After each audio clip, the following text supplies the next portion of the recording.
Jessica, visibly emotional and burdened by frustration, steps forward to confront Yandy about an unsettling revelation involving her niece, Robin.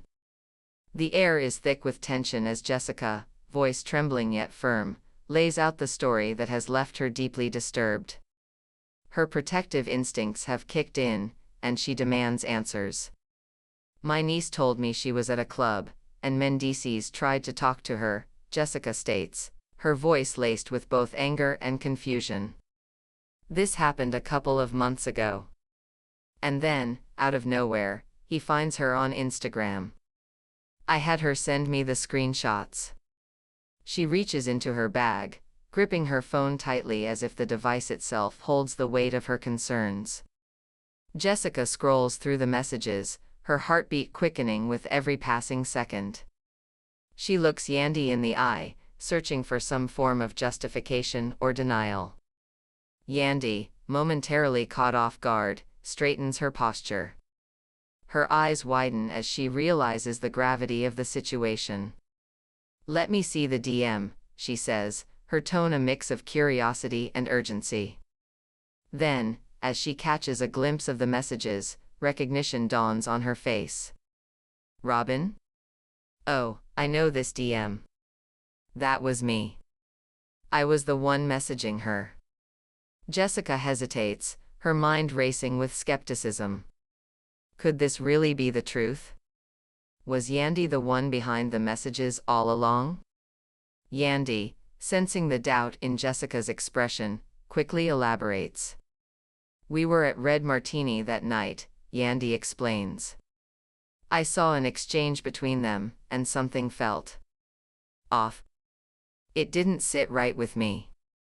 So, I took his phone and messaged her myself.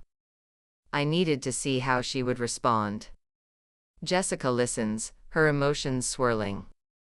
Yandy's explanation, while seemingly logical, doesn't quite align with what Robin had shared with her. Jessica wants to believe her, but an uneasy feeling lingers. She doesn't outright accuse Yandy of lying, but the story isn't adding up in the way she expected. She clenches her jaw, inhaling deeply.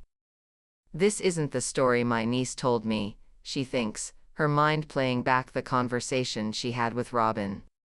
But as she glances at Yandy, she notices the exhaustion in her eyes.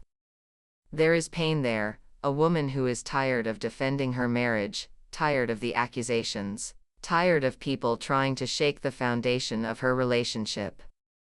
Jessica swallows her frustration. Instead of escalating the situation, she chooses a different route. She won't tear Yandy down when she already seems to be hurting. She's already been through enough, Jessica reasons internally. "I won't add to it." The conversation shifts gears as Yandy, her frustration bubbling over, expresses her exhaustion with outside interference in her marriage. "People love to have our names in their mouths," she says, shaking her head. "They want to see my marriage fall apart. But this isn't a marriage for your clickbait. You think you can break us? Think again." Her words are sharp, her tone defiant. She has spent years defending her relationship with Mendeecees, and she's not about to let yet another controversy shake her. Her marriage is constantly under scrutiny, dissected by the world as if it's a spectacle meant for entertainment. But Jessica isn't entirely convinced. She crosses her arms, unwilling to let the matter drop without further clarification. If Yandy is telling the truth, then Mendeecees should have no problem clearing this up. "Mic him up," Yandy demands, her eyes flickering with intensity. "Let's settle this now." Minutes later, Mendeecees enters the room, his expression unreadable. He looks from Yandy to Jessica, sensing the weight of what's about to unfold. Yandy wastes no time. "I messaged Robin from your account," she tells him bluntly. "Because I saw how she approached you. I needed to know what really happened." "And do you know what you told her?" "You said, it's complicated." "But it's not complicated. It's perfect." Don't ever do that again. Mendeecees exhales sharply, realizing he's been put on the spot. Jessica watches his reaction closely, her frustration mounting.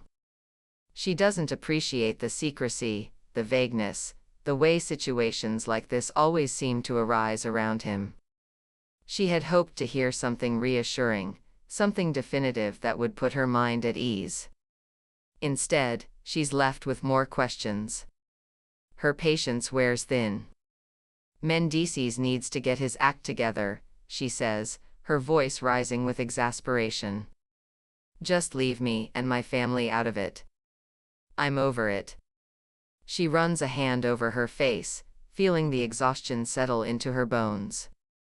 It's not just about this incident, it's about everything. The whispers, the accusations, the endless speculation. She reassures herself that no physical cheating has occurred, but the emotional turmoil is exhausting. She is tired of constantly having to defend, to question, to doubt. The world keeps trying to break my family apart, Yandy interjects, her voice thick with emotion. Enough. Let one couple make it. Put respect on my name and on Mendeecees' name. Stop playing with me. Jessica meets her gaze, and for a moment, there is an unspoken understanding between them.